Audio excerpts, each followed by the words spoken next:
इस बीच अदानी समूह अब पेट्रोकेमिकल कारोबार में उतरने जा रहा है। एक रिपोर्ट के मुताबिक अदानी समूह की तरफ से गुजरात के मुंद्रा में सालाना 10 लाख टन क्षमता वाला पीवीसी प्लांट लगाया जाएगा। प्लांट के वित्त वर्ष 2027-28 तक शुरू होने की संभावना है। देश में पेट्रोकेमिकल कारोबार में अभी तक रिलायंस इंडस्ट्री का दबदबा है और इस सेक्टर में अदानी ग्रुप की एंट्री से रिलायंस को चुनौती मिल सकती है। अब सर, यहाँ पर बड़ा सवाल ये बनता है कि अदानी ग्रुप क्या वाकई में एक ही प्लांट तक सीमित रहेगा या फिर पेट्रोकेमिकल कारोबार को लेकर के वो गंभीर है और उसकी आगे की भी योजनाएं रहेंगी। विपुल, देखिए, पेट्रोकेमिकल्स खासतौर से जहां ये निवेश करने जा रहे हैं पीवीसी का, जिसको कि पॉलीविनाइल क्लोराइड कहते हैं, सिंथेटिक प्लास्टिक पॉलीमर होता है जिससे कि बहुत सारे सामान बनते हैं। इसकी मांग भारत में 8 से 10% के आधार पर बढ़ रही है और रिलायंस का इसमें दबदबा है, नियंत्रण है।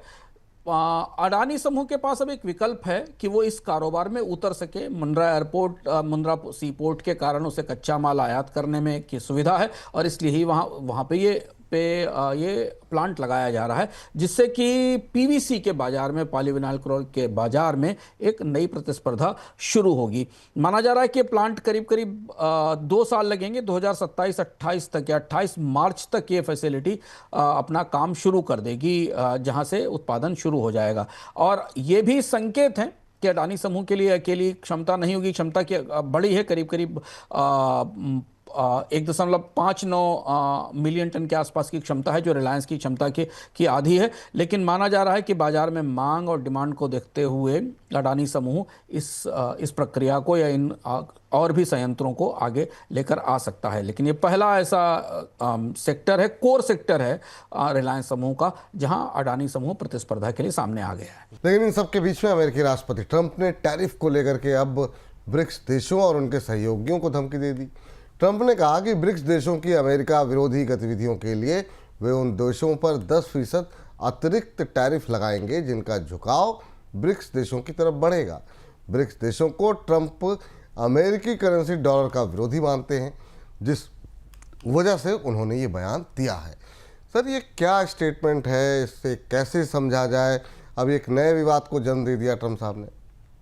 देखिए, रियो में ब्रिक्स के देश बैठक कर रहे थे, उन्होंने वहां एक बयान जारी किया। उस बयान में डरते हुए, पूरे ब्रिक्स ने डरते हुए डोनाल्ड ट्रंप का नाम तक नहीं लिया, क्योंकि ब्राजील होस्ट कर रहा था तो ब्राजील एक ट्रेड डील पे बात कर रहा है। लेकिन अब बयान तो था ही, ब्रिक्स देशों ने बातचीत करके कुछ ना कुछ तो उनको कहना था। तो उन्होंने ये जो टैरिफ की पॉलिटिक्स है, संरक्षणवाद है, मल्टीलेटरल ट्रेडिंग सिस्टम के खत्म होने की, इन सारी चिंताओं को अपने बयान में शामिल किया। और उस बयान के थोड़ी देर बाद ही डोनाल्ड ट्रंप ने एक ट्वीट कर दिया ट्रुथ सोशल पर, और उसके बाद ये पूरी बहस दूसरी दिशा में निकल गई। डोनाल्ड ट्रंप ने कहा कि जो देश ब्रिक्स के साथ काम करेंगे उन पर 10% अलग टैरिफ लगाया जाएगा। उन्होंने ब्रिक्स को एक तरह से स्पष्ट रूप से अमेरिका विरोधी कर दिया और ये कहा कि ब्रिक्स अमेरिका के विरोध में काम कर रहा है। डोनाल्ड ट्रंप ने इससे पहले 2024 में जब कजान का सम्मेलन हुआ था ब्रिक्स का, तब भी धमकी दी थी। तब उन्होंने कहा था कि ब्रिक्स अमेरिका का विरोधी है और देशों पर 10 से 150% तक का टैरिफ लगाया जाएगा।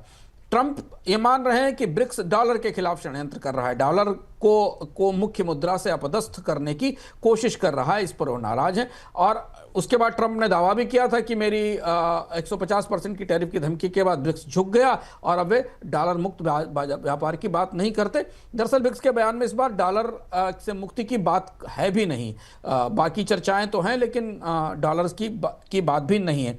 तो डोनाल्ड ट्रंप अब अचानक बेहद आक्रामक हो गए हैं ब्रिक्स को लेकर, और ये शुरुआत से ऐसा चल रहा है और इससे पूरे ब्रिक्स में बड़ी खलबली है। इसलिए बयान के बाद, जब बयान आया और बयान के बाद जब डोनाल्ड ट्रंप ने सुबह अपना स्टेटमेंट दिया, उसके बाद अचानक ब्रिक्स देशों के जितने भी कूटनीतिक खेमे ना, उनमें बड़ा सन्नाटा पसर गया, क्योंकि इसकी बड़ी वजह है कि डोनाल्ड ट्रंप कुछ ऐसी राजनीति कर रहे हैं जो ब्रिक्स के लिए आने वाले समय में बड़ी चुनौती बन सकती है। तो क्या ट्रंप ब्रिक्स को तोड़ना चाहते हैं?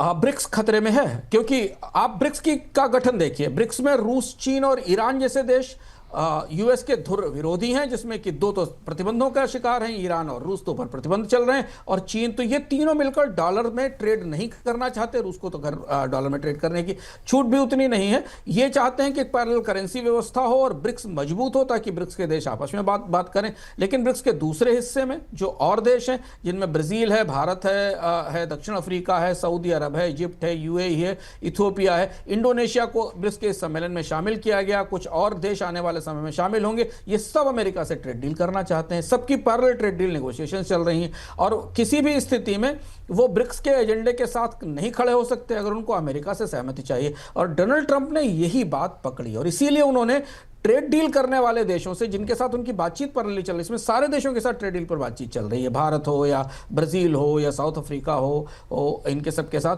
डोनाल्ड ट्रंप ने एक तरह से ब्रिक्स के में कोई सहमति बने उससे पहले चेतावनी दे दी कि जो ब्रिक्स के साथ है वो हमारे साथ नहीं है, और हम उस पर अतिरिक्त टैरिफ लगाएंगे।